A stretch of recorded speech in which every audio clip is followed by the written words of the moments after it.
None of your typical love stories start with a divine commandment, but Hosea was no typical guy. Meet Hosea, a prophet with a mission. God told him to marry Gomer, a woman with, let's say, commitment issues. Sounds like a reality show, right? Well, it's in the Bible. Hosea's marriage was a living metaphor.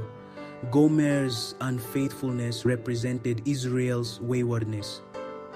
But here's the twist. Hosea's unwavering love symbolized God's unfailing love for us. Even after Gomer strayed, Hosea brought her back. Why? To show that God never gives up on us. Now that's some divine drama. So if you think your love life is complicated, just remember Hosea. True love triumphs no matter what. Are you tired of feeling stuck? Let's see what Haggai's got to say.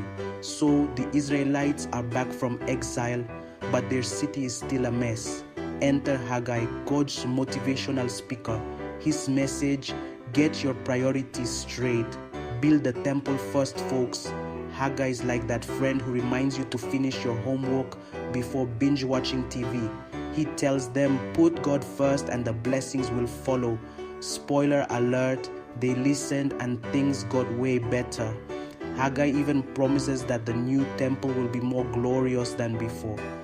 Talk about a comeback story. So, if you're feeling like your life's a bit of a construction zone, remember Haggai's blueprint. Prioritize what matters and everything else will fall into place. Simple, right? Now go build something awesome. Suggestion: none. Habakkuk's got questions, and he's not afraid to ask him. This Old Testament prophet sees all the chaos and injustice around him and goes, hey God, what's the deal? First he asks why God allows evil to flourish. And guess what? God answers. I'm working on it, Habakkuk, just wait. But Habakkuk's like, seriously, that's your plan?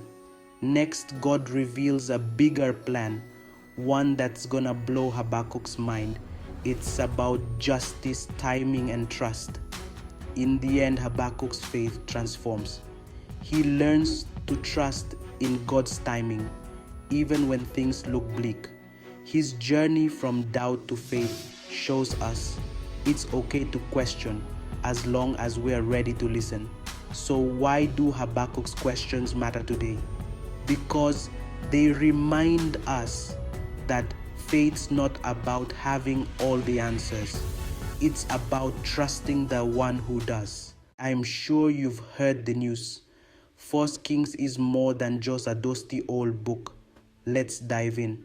First Kings kicks off with King David's last days, and the royal throne shuffle begins. Enter Solomon, the wise but flawed king, building a majestic temple but stumbling into idolatry. Politics, betrayals, and divine warnings. It's like Game of Thrones but with prophets and a lot more theology. From the rise of Elijah, who calls down fire from heaven, to the kingdom split, First Kings serves a divine narrative with lessons on leadership, faith, and the perils of turning away from God. So grab your scrolls. This ancient drama's got some wisdom for today.